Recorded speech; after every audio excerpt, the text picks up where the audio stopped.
श्री गुरुवे नमः। ओम श्री गणेशाय नमः।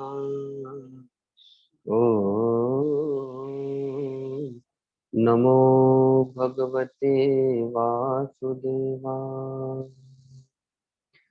गुरुर्ब्रह्मा गुरुर्विष्णु गुरुर्देवो महेश्वर, गुरुर्साक्षात् परम ब्रह्म तस्मै श्री गुरुवे नमः। अखंड मंडलाकारं व्याप्तं येन चराचरं तत्पदं दर्शितं येन तस्मै श्री गुरुवे नमः।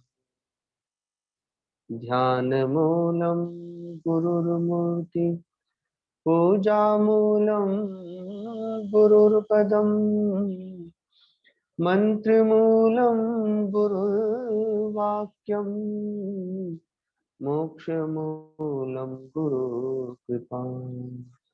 मोक्षमूलं गुरुकृपा। गीता स्तुति करेंगे। गीता हृदय भगवान का सब ज्ञान का शुभ सार है। इस शुद्ध गीता ज्ञान से ही चल रहा संसार है। गीता परम विद्या सनातन सर्वशास्त्र प्रधान है। पर ब्रह्म रूपी मोक्षकारी नित्य गीता। इस मोह माया कष्ट से तरना जिसे संसार हो, वह बैठ गीता नाम में सुख से सहज में। संसार के सब ज्ञान का यह ज्ञानमय भंडार है। श्रुति उपनिषद वेदांत ग्रंथों का परम सुख सार है। गाते जहाँ जन नित्य हरि गीता निरंतर नेम से। रहते वहीं सुख कंद नटवर नंद नंदन प्रेम से। गाते जहाँ जन गीत गीता प्रेम से धरि ध्यान है। तीरथ सभी भव के वहीं शुभ शुद्ध और महान। धरते हुए जो ध्यान गीता ज्ञान का तन छोड़ते। लेने उन्हें माधव मुरारी आप ही उठ दौड़ते। सुनते सुनाते नित्य जो लाते इसे व्यवहार में। पाते परम पद ठोकरे खाते नहीं संसार में। पाते परम पद ठोकरे खाते नहीं। हरि ओम तत्सत। हरि ओम तत्सत। गीता जी का छठा अध्याय निकालेंगे।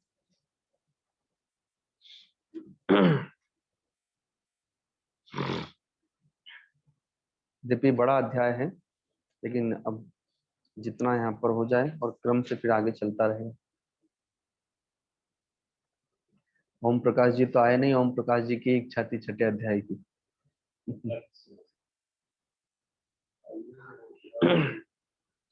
ओम श्री परमात्मने नमः। अथ षष्ठोऽध्यायः।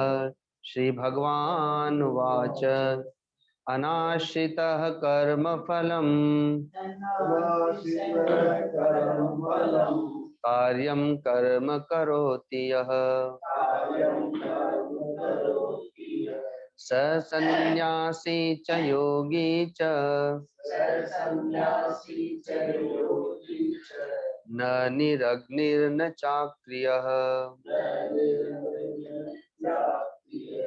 यं सन्न्यासमिति प्राहुर् योगं तं विद्धि पाण्डव न ह्यसन्न्यस्त संकल्प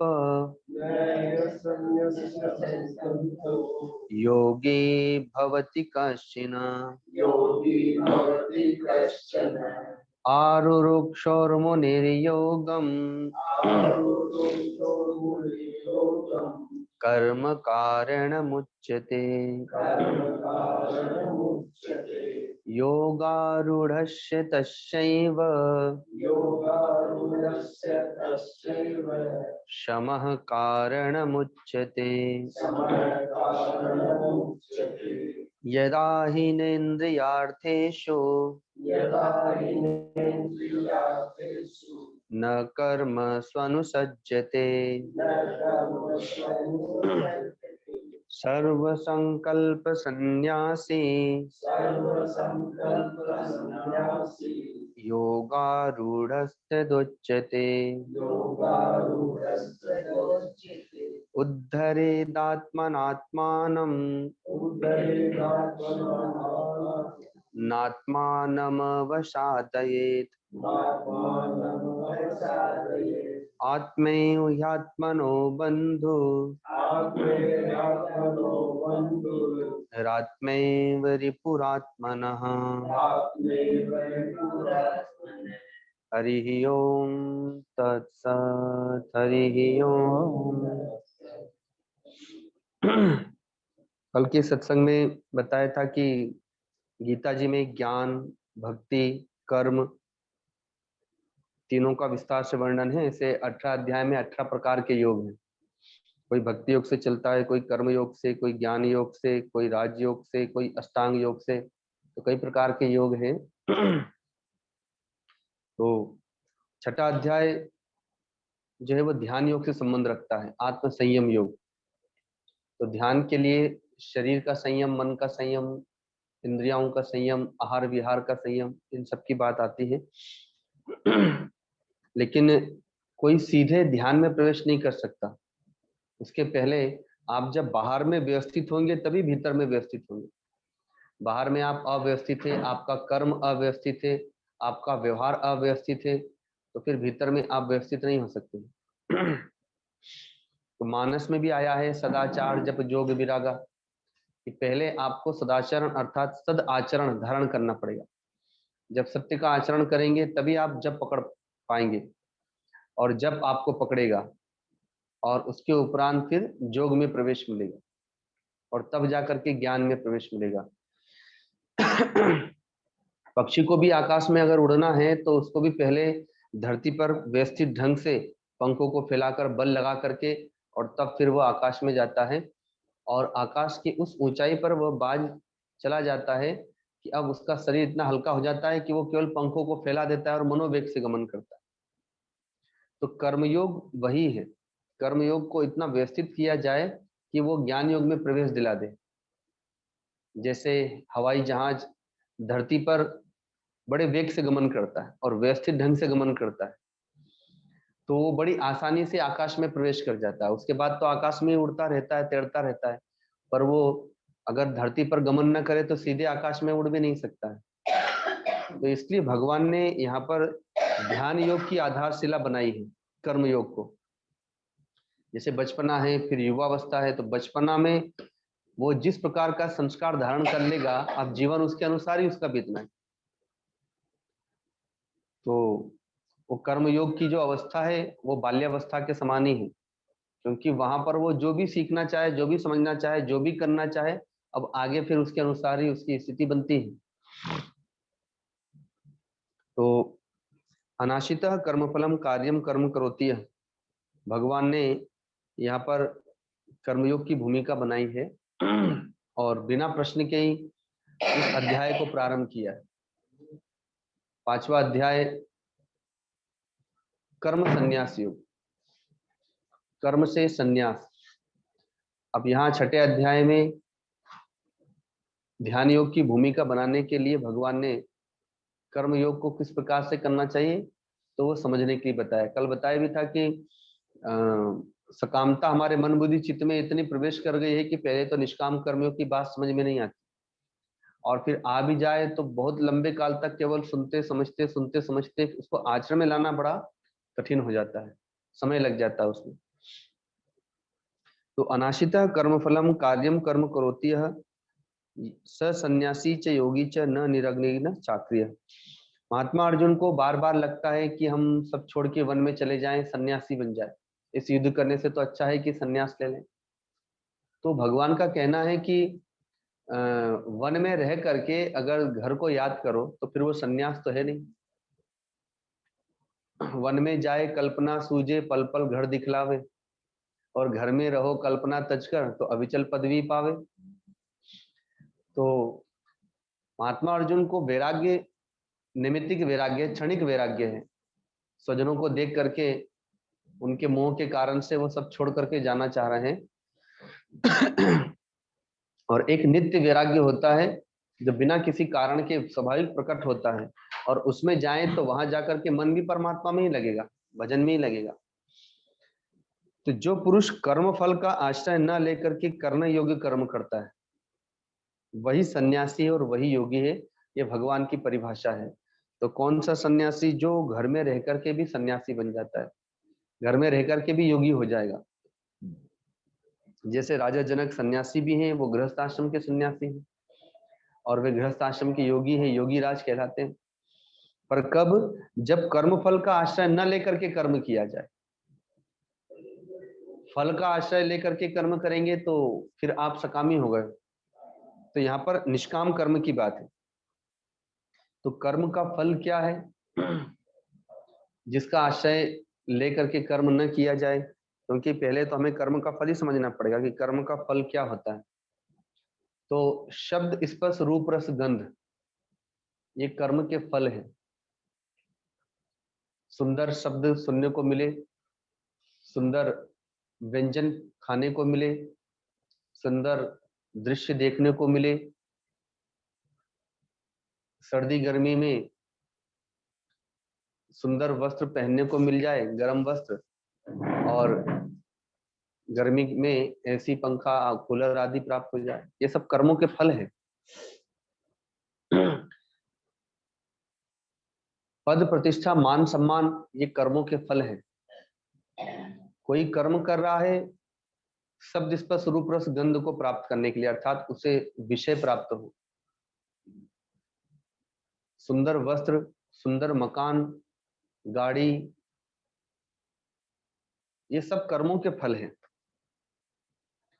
तो भगवान कहते हैं कि जो कर्म फल का आश्रय न लेकर के कर्म करता है, निष्काम कर्म करना है, तो जो कर्म फल का आश्रय लेकर के कर्म नहीं करता है बल्कि भगवान का आश्रय लेकर के कर्म करता है, ज्ञान या वैराग्य या भक्ति का आश्रय लेकर के कर्म करता है। क्योंकि कर्म एक ही है, उसी कर्म से कोई परमात्मा को प्राप्त करता है और उसी कर्म से कोई संसार को अर्थात माया को प्राप्त करता है। तपस्या तो रावण ने भी की और तपस्या विभीषण ने भी की, दोनों भाई साथ में तपस्या कर रहे हैं, एक ही तपस्या कर रहे हैं। वन में जा करके त्याग भी कर रहे हैं, तपस्या भी कर रहे हैं। लेकिन रावण ने माया मांगी, शरीर अजर अमर हो जाए, और धन संपत्ति पद प्रतिष्ठा मांगी, और विभीषण जी ने भगवान की भक्ति मांगी, अर्थात भगवान को ही मांग लिया। तो आज न रावण है, न रावण का राज्य है, न उसकी पद प्रतिष्ठा है, मान सम्मान है, क्योंकि माया तो हमेशा एक समान रहती नहीं है। और विभीषण जी के पास भगवान भी है, उनका राज्य भी है, पद प्रतिष्ठा भी है, सब कुछ प्राप्त हो गया उनको। तो जो कर्म फल का आश्रय न लेकर के कर्म करता है वही सन्यासी है और वही योगी है। जो कर्म फल का आश्रय लेकर के कर्म करता है तो वो फिर सकामी है, वह विषयी है। तो सारे जगत के लोग तो कर्म फल का आश्रय लेकर के कर्म करते हैं, अर्थात शब्द, स्पर्श, रूप, रस, गंध, ये 5 विषयों के लिए मनुष्य का जीवन होता है। और पद प्रतिष्ठा मान सम्मान के लिए ही वो कर्म करता है। अब इसको और भी देखें कि कर्म के फल और क्या क्या है। तो माता पिता, पत्नी पति, बाल बच्चे, धन संपत्ति, स्वजन भाई बांधव, मित्र आदि, ये भी कर्म के फल हैं। यदि हमारे अनुकूल हैं, इनसे हमें सुख मिल रहा है तो हमारे पुण्य कर्मों के फल हैं, और यदि हमें इनसे दुख मिल रहा है तो हमारे पाप कर्मों के फल हैं। जैसे भक्त प्रहलाद के लिए हिरण्यकश्यप पाप कर्म का फल है, और किसी के लिए माता पिता सुखदाई हैं तो उनके पुण्य कर्मों के फल है। तो लेकिन जो कर्म फल का आश्रय न लेकर के, अर्थात कोई माता पिता भाई बांधव, इन सबके आश्रय में, इन सबके आश्रित होकर के भी कर्म नहीं कर रहा है, वो भगवान के आश्रित होकर के कर्म कर रहा है, वो सदगुरु के आश्रित होकर के कर्म कर रहा है, तो फिर वह निष्काम कर्मयोगी है और वही सन्यासी है। ये शरीर भी कर्म का फल है।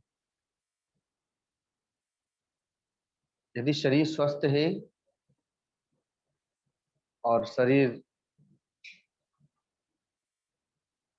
साधन में लगा हुआ है तो शुभ कर्मों का फल है।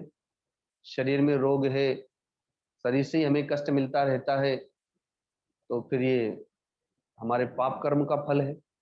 जैसे शरीर में जो रोग आदि होते हैं, आदि व्याधियां उत्पन्न होती हैं, तो अपने पाप कर्म का फल है जो समय समय से प्रकट होता रहता है। तो शरीर का आश्रय लेकर भी कर्म न करें, क्योंकि कर्म का फल है। न शरीर के लिए कर्म करें, न शरीर का आश्रय लेकर के कर्म करें, तो भगवान के आश्रित होकर के कर्म करें, सदगुरु के आश्रित होकर के कर्म करें, भगवान के ज्ञान भक्ति वैराग्य के आश्रित होकर के कर्म करें, तभी वह सन्यासी है और तभी वह योगी है। तो जो पुरुष कर्म फल का आश्रय न लेकर के, अर्थात जो शब्द स्पर्श रूप रस गंध के लिए कर्म नहीं करता, जो पद प्रतिष्ठा मान सम्मान के लिए कर्म नहीं करता, तथा जो स्वजन माता पिता भाई बांधवों के आश्रित होकर के कर्म नहीं करता, जो इस शरीर के आश्रित होकर के कर्म नहीं करता, तो वही सन्यासी और योगी है। जैसे हनुमान जी का जो कर्म है, महात्मा भरत का जो कर्म है, वो भगवान के आश्रित होकर के है। राजा जनक अपने सदगुरु के आश्रित होकर के कर्म करते हैं। उन्होंने जान लिया कि ये जो राज्य है ये कर्म का फल है, उन्होंने जान लिया कि ये जो प्रजा है ये कर्म का फल है, उन्होंने जान लिया कि ये पति पत्नी बाल बच्चे आदि कर्म के फल हैं, और ये शरीर भी कर्म का फल है। अतः उन्होंने सारे कर्मों के फलों को भगवान को समर्पित कर दिया और भगवान के आश्रित होकर के कर्म कर रहे हैं। सन्यासी ऐसा जान करके ही त्याग करते हैं। जैसे फल रखा हुआ है और उस फल को यदि हम नहीं खाएं तो वो या तो फल सड़ जाएगा और या तो सूख जाएगा, अर्थात हम फल को न भोगें तो वो नष्ट हो जाएगा।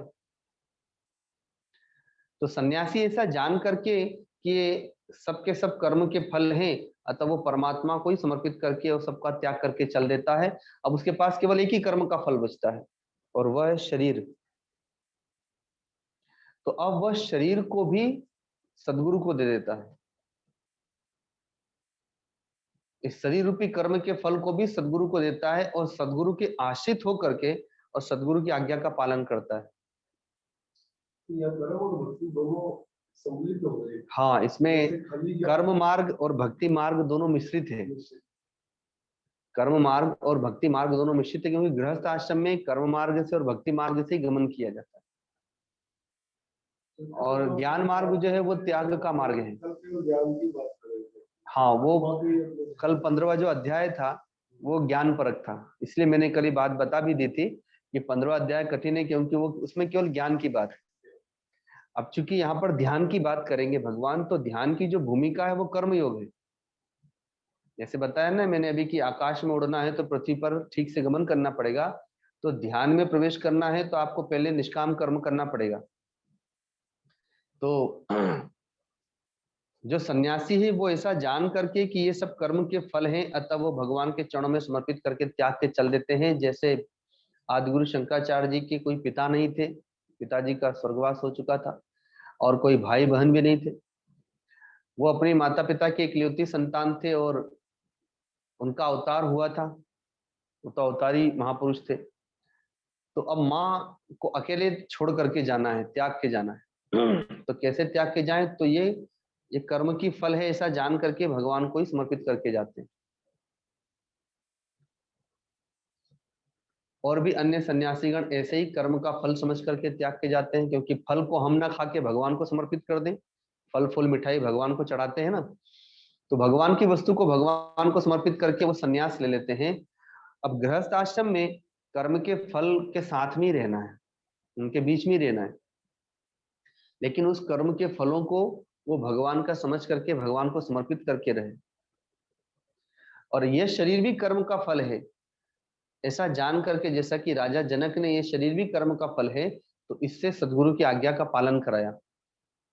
इसीलिए अब आगे का जो मंत्र है वो उसी बात को संकेत कर रहा है कि जो कर्म फल का आश्रय न लेकर करने योग्य कर्म करता है। कौन सा कर्म? मनमाना कर्म नहीं करता है, करने योग्य कर्म करता है। सदगुरु जिस कर्म को करने को कहे, शास्त्र जिस कर्म को करने को कहते हैं, वह उस कर्म को करता है, तभी वह सन्यासी और तभी वह योगी है। अर्थात केवल कर्म फल का आश्रय न ले और मनमाना कर्म करे तो भी वो योगी नहीं है। गृहस्थ आश्रम वो कर्म फल का आश्रय भी न ले और करने योग्य कर्म को ही करे। तो करने योग्य कर्म क्या है? तो एक तो अपना कर्तव्य कर्म, पिता का कर्तव्य कर्म, माँ का कर्तव्य कर्म, पुत्र का कर्तव्य कर्म, पति का कर्तव्य कर्म, पत्नी का कर्तव्य कर्म, इन कर्मों को करे, लेकिन इसमें भी फल की आशा ना रखे। जैसे माँ से और पिता से पुत्र फल की आशा रखता है, क्योंकि वो कर्म के फल है, उनकी सेवा करता है तो उसे आशा रहती है कि संपत्ति प्राप्त होगी। या बहू सेवा करती है तो मान सम्मान की कामना से करती हो, तो वो क्योंकि कर्म के फल है वो। तो पति की सेवा करती है तो उससे मान सम्मान की अगर अपेक्षा रखती है तो फिर वो कर्म का फल है। तो कहते हैं कि आप किसी भी कर्म फल की इच्छा ना रखें, पद प्रतिष्ठा मान सम्मान की भी कामना ना रखें, आप तो बस भगवान के आश्रित होकर अपने कर्तव्य कर्म का पालन करें। और कौन? और उस कर्म को भी भगवान को समर्पित करते जाएं। तो फिर आप गृहस्थ आश्रम में ही सन्यासी हैं, आप गृहस्थ आश्रम में योगी हैं। वह कर्म आपके अंतःकरण को शुद्ध करने वाला होगा, फिर आपका मन पवित्र हो जाएगा। मिट्टी से बर्तन मांजे जाते हैं, है ना, मिट्टी से उसकी सफाई की जाती है, और वही मिट्टी शरीर पे लगा लो तो शरीर को गंदा हो जाता है। मिट्टी ही ना, धूल मिट्टी ना शरीर पर लगती है तो सफाई की जाती है। स्नान करते हैं तो साबुन लगाते हैं अब उसी मिट्टी को धोने के लिए। तो अब ऐसा नहीं है कि फिर साबुन लगाने के बाद साबुन को छोड़ दिया जाता है, अब साबुन को भी तो जल डाल करके निकाला जाता है। तो वो साबुन जब निकलता है तो मिट्टी को भी लेकर के निकलता है। तो वैसे ही पहले हमने सकाम कर्म किया है जिसके कारण से हमारे मन बुद्धि चित्त जो मैले हो गए हैं, अब निष्काम कर्म से उसे धोया जा रहा है। निष्काम कर्म ही मानो साबुन के समान, जिससे उसे घोला जा रहा है उसे, और ज्ञान के माध्यम से फिर उसे धो दिया जाएगा, ध्यान के माध्यम से धो दिया जाएगा। तो जो पुरुष कर्मफल का आश्रय न लेकर करने को कर्म करता है वह सन्यासी तथा योगी है। तो कर्ण योग कर्म करना है, एक तो अपना कर्तव्य कर्म करना है और उसे भी समर्पित कर देना है, और सदगुरु से शास्त्र से अनुमोदित कर्मों को करना है, मनमाना कर्म नहीं करना है। केवल अग्नि का त्याग करने वाला सन्यासी नहीं है। सन्यास आश्रम में कुछ ऐसे भी सन्यासी होते हैं जो अग्नि को नहीं छूते। कई प्रकार के सन्यासी होते हैं। एक होता है ना पंचाग्नि तापने वाले महात्मा भी होते हैं, जो चारों ओर से अग्नि जला करके इसमें जप करते हैं। तो ऐसे ही कुछ सन्यासी ऐसे होते हैं जो अग्नि नहीं छूते, अर्थात भोजन बना करके नहीं खाते, वो अपने आप जो आ जाता है उसी को पाते हैं। तो भगवान कहते हैं कि जिसने अग्नि का त्याग कर दिया है वही सन्यासी नहीं है। क्योंकि यहाँ पर अभी भगवान गृहस्थ आश्रम की बात कर रहे हैं, क्योंकि महात्मा अर्जुन गृहस्थ आश्रम में है और उनके मन में है कि हम भी सन्यासी बने, हम भी जोगी बने वन में जा करके। और भगवान जानते हैं कि वे घर में रह करके सन्यासी और योगी ही हैं, बस थोड़ा सा इस बात को समझ ले वे केवल। और उनको निमित्त बना करके सभी गृहस्थ भक्तों को बता रहे हैं कि वो घर में रह करके भी सन्यासी कैसे हो सकते हैं और योगी कैसे हो सकते हैं। तो जिस सन्यासी ने अग्नि का त्याग कर दिया है वही केवल त्यागी नहीं है, अग्नि का त्याग कर देना, क्योंकि असली अग्नि तो काम क्रोध लोभ मोह राग द्वेष आदि है। जो इन अग्नियों का परित्याग करता है वास्तव में वही सन्यासी है। एक वन में एक महात्मा धुनी रमा रहे थे, पहले धुनी रमाई जाती थी ना। धुनी रमाने का मतलब होता था वो भगवान की धुन में है, इसका आध्यात्मिक अर्थ तो यही है। लेकिन चूंकि वन में रहते थे तो पशु पक्षी कीट पतंगों से भी भय नहीं होता था, इसलिए भी वो एक अग्नि जला देते थे और वहीं बैठ करके अपना भगवान के नाम का स्मरण करते थे। जंगल में कुछ ग्वाले लोग गए गाय चराने के लिए, तो उन लोगों को बीड़ी पीने की आदत थी। अब बीड़ी ले गए थे, माचिस भी थी लेकिन माचिस खत्म हो गई, उसमें कुछ ही तिलियां रही होंगी। तो उन्होंने सोचा कि अब माचिस कहाँ से लाएं, तो देखा कि जंगल में बाबा जी रहते हैं, वो तो धुनी रमाते हैं, उनके पास तो अग्नि रहती है उनकी धुनी में। तो चलो चलते हैं वहां से लेके आते हैं। तो बच्चे लोग गए वहां पर, तो देखा कि बाबा जी ध्यान में बैठे हैं और बिना पूछे इस अग्नि को हम ले नहीं सकते हैं, कहीं नाराज हो गए तो बाबा जी। तो उन लोगों ने आवाज लगाई, एक बार दो बार तीन बार, लेकिन उस समय वो अपने ध्यान में मग्न थे। तो बार बार आवाज लगाने से उन्होंने आंख खोल करके देखा, भाई कौन आवाज लगा रहा है बार बार, बाबा जी बाबा जी। तो उन्होंने कहा कि बाबा जी थोड़ी अग्नि मिल जाएगी। तो बाबा जी समझ गए कि ये तो बीड़ी पीने के लिए अग्नि मांग रहा होगा, अग्नि का जंगल में क्या करेगा। तो उन्होंने भगा दिया वहां से, चलो भागो भागो, मेरा अभी भजन चल रहा है। तो अब वो लोग डर के चले गए। थोड़ी देर के बाद, अब बीड़ी पीने की तो लत है तो अब वो मन ही न लगे उसके बिना। तो उन्होंने कहा कि चार पांच लड़के थे तो दो आए थे, तो उन्होंने कहा चलो दो तुम लोग फेल हो गए, अब हम लोग जाते हैं दो लोग, और हम लोग प्रयत्न करते हैं, अब बाबा जी का हो सकता है ध्यान पूरा हो गया हो। फिर आकर के आवाज लगाई थोड़ी देर के बाद, तो बाबा जी का बार बार आवाज देने से अब उनका फिर ध्यान टूट जाए, और फिर उन्होंने देखा, फिर देखा कि ये लड़के और अग्नि ही मांग रहे, तो उनको फिर भगा दिया। ऐसे दो तीन बार हुआ। तो अब उनको भी चित्त में फिर क्षोभ प्रकट हो गया। तीसरी बार जब वो लोग, तीसरी चौथी बार जब वो लोग फिर आए, तो अब की बार बाबा जी वो जलती हुई लकड़ी लेकर के मारने दौड़े उन लोगों को, क्रोध आ गया उनको। तो अब वो लोग भागते भागते जा रहे हैं आगे आगे, और बोलते जा रहे हैं कि बाबा जी अग्नि तो बहुत है अभी आपके पास, अग्नि का मतलब क्रोध बहुत है अभी आपके पास। तो भगवान कहते हैं कि असली अग्नि यही है, आप इस अग्नि का त्याग करेंगे तभी आप सन्यासी हैं। केवल बाहर की अग्नि का त्याग कर दिया तो आप सन्यासी नहीं हैं। आप कामाग्नि का त्याग करें, आप क्रोधाग्नि का त्याग करें, लोभाग्नि का त्याग करें, मोह अग्नि का त्याग करें, राग और द्वेषाग्नि का त्याग करें। ये सब अग्नियां हैं जो मनुष्य को हमेशा जलाती रहती हैं। उसके मन बुद्धि चित्त को जलाती रहती हैं, क्षुब्ध करती रहती हैं। तो इसलिए वह इसके लिए क्या करता है, वह सदगुरु के पास जाके, अब ये गृहस्थ आश्रम के लिए चूंकि आज बताया जा रहा है, हालांकि सन्यासियों की दूसरी परिभाषा हो जाएगी।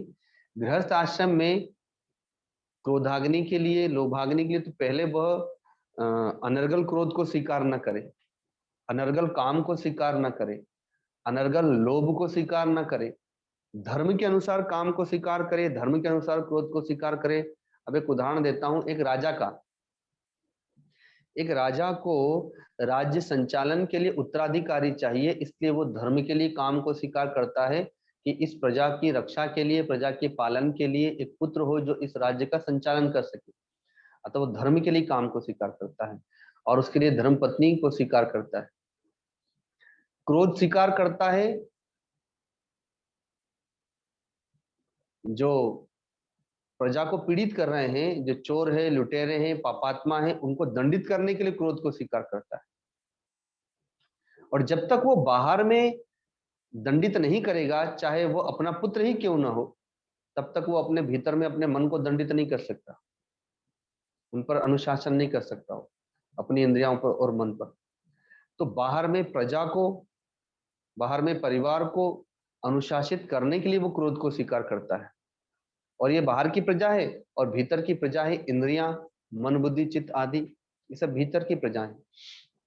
तो वह धर्म के लिए काम को स्वीकार करता है, धर्म के लिए क्रोध को स्वीकार करता है, न कि वो अपने स्वार्थ के लिए या जब इच्छा हुई तभी क्रोध कर दिया, ऐसा भी नहीं है। और ऐसे ही एक राजा प्रजा की रक्षा के लिए, प्रजा के संचालन के लिए, परिवार के संचालन के लिए, धर्म के लिए धन का संग्रह करता है। वह लोभवश धर्म का संग्रह नहीं करता, धर्म के लिए धन का संग्रह करता है। और ऐसे ही मोह, भय, राग, द्वेष आदि वो धर्म के लिए स्वीकार करता है। धर्मात्माओं से, संतों से, भक्तों से वो मोह करता है, क्योंकि संतों से किया गया मोह वो निर्मोहता को देने वाला होता है, मुक्ति को देने वाला होता है। संतों से की गई आसक्ति भक्ति को देने वाली होती है, मुक्ति को देने वाली होती है। और ऐसे ही राग जो है वो करता है, धर्म से राग करता है, धर्मात्माओं से राग करता है। द्वेष करता है उन दुष्टात्माओं से जो अधर्मी है, ऐसे लोगों से। तो वो धर्म के लिए जीवन जीता है। तो ऐसे ही ये तो राजा के माध्यम से सभी सद्ग्रस्त भक्तों के लिए बता दिया गया कि वह किस प्रकार से अनर्गल काम, क्रोध, लोभ, मोह, राग, द्वेष का परित्याग करे, क्योंकि जब तक वो उनका परित्याग नहीं करता है और धर्म के लिए स्वीकार नहीं करता है, तब तक न वो सन्यासी है और न वो योगी है। गृहस्थ आश्रम में रहकर के भी कर्मयोगी हुआ जा सकता है, गृहस्थ आश्रम में रहकर के भी सन्यासी हुआ जा सकता है, लेकिन इस सूत्र को अपने जीवन में लागू करेंगे तब। केवल क्रियाओं का त्याग करने वाला भी योगी नहीं है ना। बहुत से महात्मा ऐसे होते हैं जो कोई भी क्रिया नहीं करते, कर्म का त्याग कर देते हैं कि भाई कर्म तो बंधन कारक है, इसलिए कर्म का त्याग कर देते हैं। पर भगवान कहते हैं कि गृहस्थ आश्रम में कर्म का त्याग नहीं करना है, कर्मों के फलों का त्याग करना है, कर्तापने का त्याग करना है। इसलिए कर्म का त्याग करने वाला योगी नहीं है, कर्म का फल त्याग करने वाला योगी है, और कर्तापने का त्याग करने वाला योगी है। राजा जनक सारे कर्म करते हैं, युद्ध करते हैं, राज्य का संचालन करते हैं, परिवार चलाते हैं, लेकिन फिर भी वो योगी राज है, क्योंकि उनमें कर्तापने की भावना नहीं है और वो कर्म फल के आश्रित होकर के कर्म नहीं कर रहे हैं, अर्थात कर्म के फल की कामना से कर्म नहीं कर रहे हैं। इस शरीर का कर्तव्य है, इसलिए शरीर से कर्तव्य कर्म का पालन कर रहे हैं। हनुमान जी युद्ध लड़ते हैं, लंका जला करके आते हैं, अक्षय कुमार का वध करते हैं, लेकिन फिर भी आकर के नहीं कहते हैं कि मैंने इस कर्म को किया। वो भगवान के आश्रित होकर के भगवान के लिए उस कर्म को करके आए, तो न उनको कर्म के फल के लिए कर्म कर रहे हैं और न ही उनके पास में कर्तापने की भावना है कि ये कर्म मैंने किया। ऐसे जो कर्म करता है वही सन्यासी है और वही योगी है। अब कहने सुनने में तो बात एक तो कुछ कठिन भी लगती है, और फिर अगर समझ में आ भी जाए तो इसको पालन करना बड़ा कठिन होता है, क्योंकि कर्म करते करते एक तो कामना चित्त में इतनी बैठ गई है कि हम जो भी कर्म करते हैं कामनाओं के लिए करते हैं, कामनाओं की पूर्ति के लिए करते हैं, और उसमें कर्तापने की भावना भी रहती है कि कर्म मैं ही कर रहा हूं। तो वो धीरे धीरे जाती है। इसलिए भगवान की कामना से कर्म करें। जब कोई पाँव में कांटा लगा हुआ हो, आप गए जंगल में और पाँव में छोटा कांटा लग गया, तो उसको कैसे निकालें? तो वहीं पर कहीं बड़ा कांटा खोज लेते हैं आप और बड़े कांटे से छोटा कांटा निकाल देते हैं, और बाद में तो दोनों कांटे को त्याग देते हैं। तो छोटी छोटी कामनाएं हैं जो मनुष्य के चित्त को व्यथित करती रहती है, आप एक बड़ी कामना धारण कर लें, उस बड़ी कामना से छोटी कामनाओं को निकाल दें, और वो बड़ी कामना है परमात्मा को प्राप्त करने की कामना, या परमात्मा का भजन करने की कामना, परमात्मा को प्रसन्न करने की कामना। जब भगवान की कामना होंगी तो ये छोटी छोटी कामनाएं उसमें अपने आप विलीन होती चली जाएंगी। तब फिर आगे चल करके बात समझ में आने लग जाएगी कि निष्काम कर्म योग क्या है, कि कैसे कर्म और कर्म के आश्रित न हो करके कर्म करें। एक बात दूसरे क्वेश्चन, हाँ, ये जो निरग्नि देते हैं तो उसमें सन्यासी चिताग्नि भी त्याग कर देते हैं। हाँ, तो चिताग्नि त्याग करने का मतलब क्या है? हाँ, सन्यासी लोग समाधि लेते हैं। अगर लेते हैं क्या? हाँ, यदि वो जल के नदियों के स्रोत के पास में है तो उनकी जल समाधि होती है, और नहीं तो फिर वो भू समाधि ले लेते हैं। वैष्णव संप्रदाय अग्नि समाधि, अग्नि संस्कार करते हैं। वैष्णव संप्रदाय के जो संत होते हैं, सन्यासी संप्रदाय के जो संत होते हैं, वे अधिकतर या तो जल समाधि उनको दी जाती है या भूमि समाधि दी जाती है, क्योंकि वो सब प्रकार से अग्नि का परित्याग कर चुके होते हैं। हालांकि उनके शरीर को अब चाहे जो कुछ भी करे, अग्नि समाधि दे, मैंने अग्नि का संस्कार कर दे, या जल समाधि दे दे या भू समाधि दे दे, उनको तब कोई प्रभाव नहीं पड़ता, क्योंकि वो तो मुक्त ही है, उनके शरीर से सदा सर्वदा अनासक्ति है। लेकिन फिर भी संन्यास की परंपराओं में ज्यादातर अगर नदी के तट किनारे हैं तो फिर जल समाधि की बात आती है उनके लिए, और अगर नदी आदि नहीं है तो फिर वो भू समाधि लेते हैं, धरती में उन्हें समाधि दी जाती है। आप अधिकतर कहीं भी पढ़ेंगे सुनेंगे तो देखेंगे आप कि संतों की समाधियां होती हैं। हाँ, कल भी अरविंद जी के जो स्थान पर गए थे। हाँ, भू समाधि, ये जो द्वारकाधीश, द्वारका के जो महा शंकराचार्य जी अभी कल ब्रह्मलीन हुए हैं, तो आज उनकी समाधि होने वाली है, भू समाधि होगी। और गंगा जी के तट पर ऋषिकेश हरिद्वार में जितने भी बड़े बड़े महात्मा आदि होते हैं, उन सबको जल समाधि दी जाती है। हालांकि अब सरकार इस पर रोक लगा रही है जल की शुद्धि के लिए, कि जल में ये सब न किया जाए, लेकिन फिर भी जो विशेषाधिकार रखते हैं वो महात्मा तो किसी भी प्रकार से कर ही देते हैं, और जो नहीं कर पाते हैं तो फिर वो अग्नि संस्कार करना होता है उनको, या भू समाधि देते हैं, भू समाधि देते हैं। हाँ, वो धरती में गड्ढा खोद करके और वहां पर समाधि के साथ में बैठा करके, और फिर ऊपर से मिट्टी से उन्हें पाट दिया जाता है। बहुत सारे सन्यास परंपरा में तो जीवित समाधि भी लेते हैं। हाँ, बहुत सारे में होता है, जीवित समाधि भी लेते हैं। आप ही देखिए ना, आपके क्षेत्र के जितने भी आसपास के महात्मा रहे होंगे, सबकी समाधियां हुई होंगी, सबकी भू समाधि लगती है। एक गृहस्थ आश्रम में परंपरा है अग्नि संस्कार की, वो सबके अलग अलग संस्कार होते हैं ना, और वहां पर षोडशी का संस्कार होता है 16 दिन का, और आप लोगों में कहीं 12 या कहीं पर 13 दिन का माना जाता है, 10 गात्र आदि। तो अब तो ये मंत्र आप लोगों को लगभग समझ में आ ही गया होगा कि जो पुरुष कर्म फल का आश्रय न लेकर के कर्म करता है, तो पुनः एक बार बता देते कि कर्म का फल है शब्द स्पर्श रूप रस गंध पद प्रतिष्ठा मान सम्मान, जो इनका आश्रय न लेकर के कर्म करता है।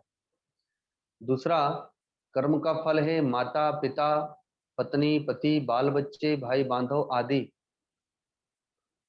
धन संपत्ति गाड़ी बंगला मोटर, और यह अपना शरीर भी, ये सब कर्म के फल हैं। अब कोई कहे कि हमारे भाग्य में ऐसा बच्चा आ गया, कोई कहे हमारे भाग्य में ऐसा पति आ गया, तो अब वो तो अपना कर्म का फल है, उसमें किसी का दोष नहीं है। तो चाहे वो शुभ कर्म का फल हो चाहे अशुभ कर्म का फल हो, उस कर्म के फल के आश्रित होकर के कर्म न करे, बल्कि भगवान के आश्रित होकर के कर्म करे, सदगुरु के आश्रित होकर के कर्म करे। और कौन सा कर्म करे? तो जो करने योग्य कर्म है, मनमाना कर्म न करे, सदगुरु की आज्ञा से या शास्त्रीय कर्म करे, शास्त्र जो जिसे करने को कहता है, और अपने कर्तव्य कर्म को करे। जैसे आजकल कलयुग की ऐसी अवस्थाएं आ गई हैं कि पहले पुलिस को देख करके भय नहीं लगता था, आज चोर से ज्यादा पुलिस से भय लगता है।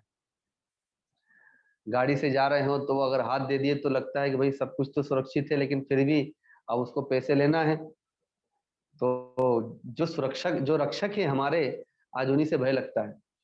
तो जबकि उनका वेतन होता है, अध्यापक का वेतन होता है, लेकिन फिर भी वो लोग ऊपर से अपनी कमाई करना चाहते हैं। और ये मैंने एक उदाहरण दिया है, केवल उन्हीं के लिए नहीं।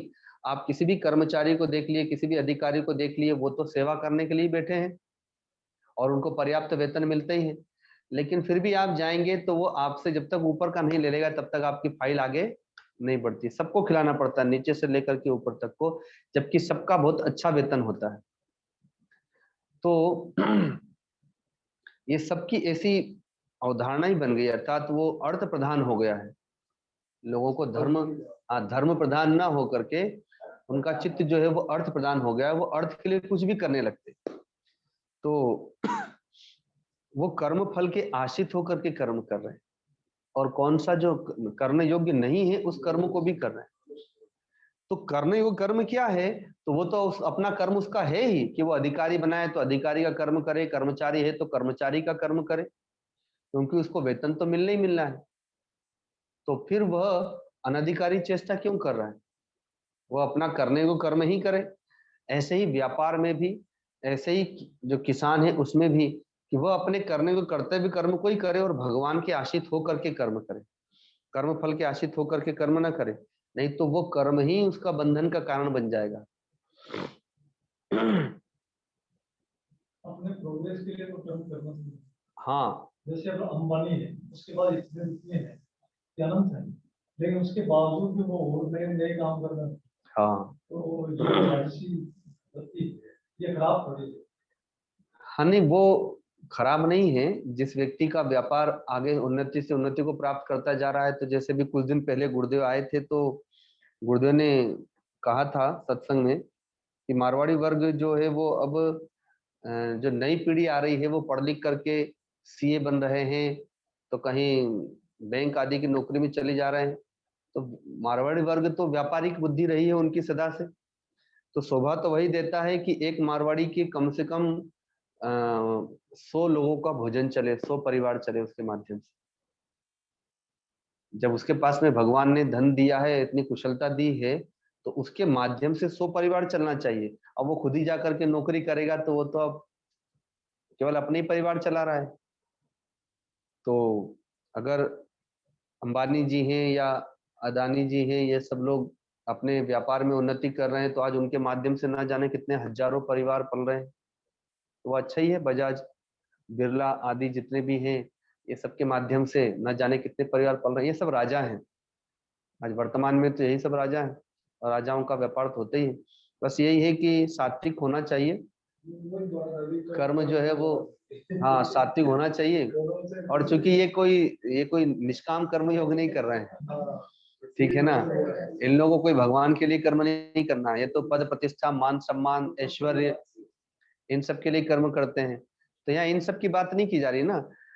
कहा गया है कि अगर अभी कलयुग में भी देखा जाए तो बिरला जी हुए हैं, जो आपने बताया था बिरला जी के बारे में। वो नेवले वाला उसमें नहीं है कि भारत में। हाँ, नेवले का जो दृष्टांत आता है उसमें रजिस्टर इतना बड़ा किया था, वो नेवले का तो शरीर उसमें थोड़ा उसका हुआ। हाँ, और एक ब्राह्मण ने जो अपने किया था अपने घर पे, और उसका शरीर आधा बन गया था। इतने दुनिया में घूम गया, लेकिन समझ इस युग में निष्काम कर्म संभव ही नहीं, ऐसा नहीं है। निष्काम, आज भी निष्काम कर्मयोगी हैं, ऐसा नहीं है। गृहस्थ आश्रम में बहुत से निष्काम कर्मयोगी। तो विवेकानंद जी ने कहीं कुछ प्रसंगवश ऐसा विषय रखा होगा, क्योंकि ज्ञान की आधारशिला निष्काम कर्मयोगी है, और सन्यासी तो निष्काम कर्मयोग करके ही ज्ञान में प्रवेश पाएंगे। और ऐसे बहुत से गृहस्थ भक्त हैं। अभी गुरुदेव के पास में मैं बहुत से निष्काम भक्तों को देखता हूँ। अभी आप हम लोग कल अरविंदो में गए थे, अरविंद आश्रम में। बहुत से ऐसे हैं जो अपने घर द्वार का परित्याग करके और वहां पर वानप्रस्थी जीवन जी रहे हैं। सब सेवा ही कर रहे हैं वहां पर आश्रम में, पूरा जा करके अपनी सारी संपत्ति लगा करके। अभी आप लोग तो आनंद धाम आश्रम में आए नहीं। पोद्दार जी उनको आप लोगों ने देखा ही वहां पर। उनका एक ही पुत्र है, कलकत्ता में बिल्डर थे वो। 12-15 करोड़ की जो भी सेवा राशि थी उनके पास में, सब कुछ बेच करके वो आश्रम में, कुटिया, गौशाला, आश्रम आदि में सेवा करके आज संन्यास ले लिया और माता पिता को वानप्रस्थी बना दिया। माता पिता के लिए 1 करोड़ की राशि जमा कर दी, उसका जो ब्याज आता है वो अपने, उनका जो भी दान पुण्य करना हो उसके लिए उनको दे दिया। स्वयं सन्यासी लेके भजन कर रहे हैं और माता पिता वहां वानप्रस्थी होकर के सेवा कर रहे हैं। कुछ समय आनंद धाम में मेरे साथ में वो लोग रहे, अभी स्वास्थ्य ठीक नहीं होने से वापस वहां पर हरिद्वार चले गए। तो ऐसे बहुत सारे निष्कामी हैं, ऐसा नहीं है। अब यही है कि सकामियों की संख्या इतनी ज्यादा हो गई है कि निष्काम बहुत हल्के हो गए, इसलिए पता ही नहीं चलता कि कोई निष्कामी है या भी नहीं। अब सन्यासियों में भी आप देखिए, जो आदिगुरु शंकराचार्य जी ने एक सन्यास का नियम बनाया है, तो आज वो केवल शंकराचार्य जी के विद्यापीठ पे उन नियमों का पालन हो रहा है। कोई भी शंकराचार्य जी के पद पर प्रतिष्ठित होने वाला सन्यासी विदेश नहीं जा सकता है, विदेश नहीं जा सकता, घर गांव क्षेत्र नहीं जा सकता। ये सन्यास के बाह्य नियम है। और भी कुछ नियम है। पीठ पर बैठने वाला ब्रह्मचारी होंगे, बाल ब्रह्मचारी को ही पीठ पर बिठाया जाएगा, और विद्वान होना चाहिए, ब्राह्मण होना चाहिए, ऐसे बहुत सारे नियम लगाए। अब उन नियमों को सन्यास आश्रम में गमन करने वाले गिनती के महात्मा है जो पालन कर रहे होंगे।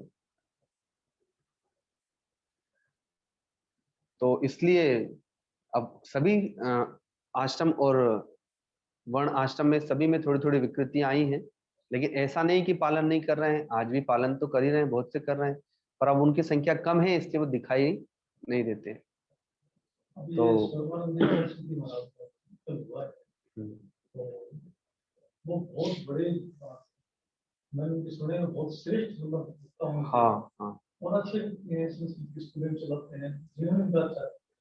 लेकिन किसी ने उनसे शेर पूछ लिया, किसी पत्रकार ने उनसे उस बात में इतना गुस्सा आ गया उनको कि स्टेज से उतर कर गिरे और उसको मारने लगे। तो लोगों ने कहा एक केस दर्ज हो गया उनके खिलाफ, और बहुत दिनों तक ये बात कहना मुझे कि इतने श्रेष्ठ महात्माओं के जीवन में जैसे कैसे सामान्य मनुष्य तो कहाँ है। हाँ, उसमें ऐसा है कि इसमें भी एक अवस्थाएं होती हैं, साधक, फिर सिद्धावस्था, फिर परम सिद्धावस्था। तो विश्वामित्र जी के द्वारा शाप देना और दुर्वासा जी के द्वारा बार बार शाप देना, वो सिद्धावस्था की बातें हैं, परम सिद्धावस्था की बातें नहीं है। लेकिन आप देखिए कि जहां भी उन्होंने शाप दिया है, वो आगे चल करके जिसको शाप दिया उसके तो वो कल्याण का ही हेतु बना हो।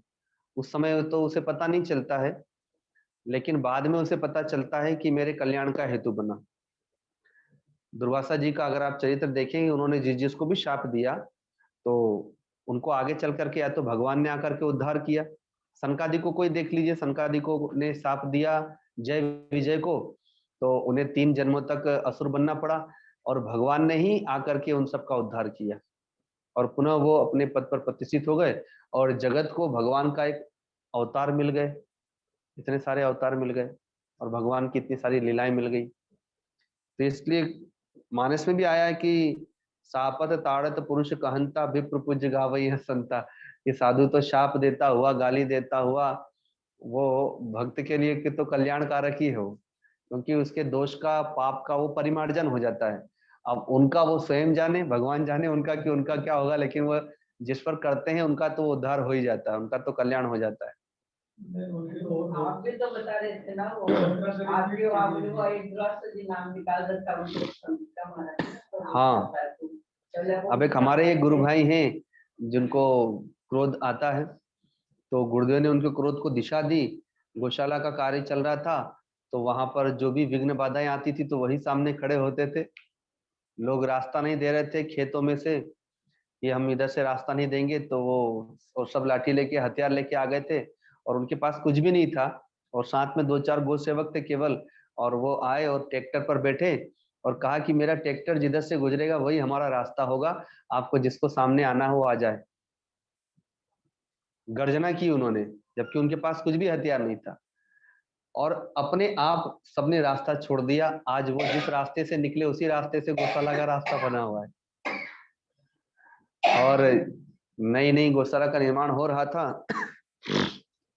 तो एक गांव का दबंग पुरुष था, तो वह, हम जहाँ जमीन लिए गाय के लिए, तो उसमें उसने वो अपनी बाउंड्री बना दी, खंभे गाड़ दिए, तार खींच दिए रातों रात। अगले दिन पता चला, तो अब वो तो शुरुआत हो गई, तो इसका मतलब आगे बात बढ़ेगी, और आज परेशान किया है तो आगे भी करेगा। तो हम लोग को भी पता नहीं था, और उस ब्रह्मचारी ने उन्हें फोन करके बुलवाया कि आपसे बात करना आइए। तो वो तो दबंग था ही, उसने सोचा कि हो सकता है कुछ लेन देन की बात करेंगे तो ठीक ही है, अगर कुछ देंगे तो जमीन छोड़ देंगे, और क्या, नहीं तो ऐसे नहीं छोड़ेंगे। अपने वो क्षेत्र का दबंग था ही। तो वो कुटिया में मिलने के लिए उनके पास, उन्होंने कुटिया, गौशाला में कुटिया बनाई थी, वहीं बुलाया उनको। तो इन्होंने किसी भक्त के माध्यम से या किसी परिचय वाले के माध्यम से कोई हथियार मंगा लिया था, जिसको पिस्तौल कहते हैं। और वो जैसे ही वो आया दबंग पुरुष, और सामने बैठा, तो इन्होंने वो निकाल करके उसके सामने रख दी कि भाई अब दो में से कोई एक ही रहेगा, तो मैं पहला अवसर तुमको देता हूं, तुम ये उठाओ और बस मेरा काम कर दो, और नहीं तो फिर मैं उठाऊंगा और तुम्हें मार दूंगा। लेकिन इतना अवश्य है कि मैं तो जा रहा हूं तो गाय के लिए जाऊंगा, और मेरे तो आगे पीछे कोई है नहीं, ना कोई मेरा परिवार है, तो मैं चला भी गया तो मुझे कोई फर्क पड़ने वाला नहीं है। लेकिन तुम सोच लो कि तुम्हारे आगे पीछे कौन है, लेकिन ये निश्चित है कि दो में से कोई एक रहेगा, और वो जमीन तुमको छोड़ना पड़ेगी, क्योंकि वो जमीन मेरी है ना तुम्हारी, वो जमीन गाय की है। तो बस फिर क्या था, उसने फिर स्वीकार कर लिया। उसने देख लिया कि बाबा साधारण नहीं है, वो क्रोध के आगे नतमस्तक हो गया वो, और वो उनका भगत बन गया वो आगे चल करके। तो क्रोध धर्म के लिए किया हुआ क्रोध जो है ना, वो कल्याणकारक होता है। लेकिन आप स्वार्थ के लिए क्रोध करेंगे, अभी वही तो बात बता रहा था कि धर्म के लिए क्रोध करना है। राजा ने धर्म के लिए ना क्रोध किया, तो संत भी धर्म के लिए क्रोध करते हैं। तो वही सन्यासी और वही योगी है। तो आज तो समय भी हो गया। हम लोग तो इतना मालूम है, ले लेते उसको पैसे भी उसका ले लेते। हाँ, अभी जैसे अपनी बात चल रही है, शुरू में तो बात कर रहे थे, और इसमें एक बात है, जूम को अभी आप लोग बंद कर सकते हैं, क्योंकि अब तो चर्चा होने लग गई है। जी, प्रणाम गुरुदेव। भगवान स्वयं जो गीता पे इतना विश्वास करता है,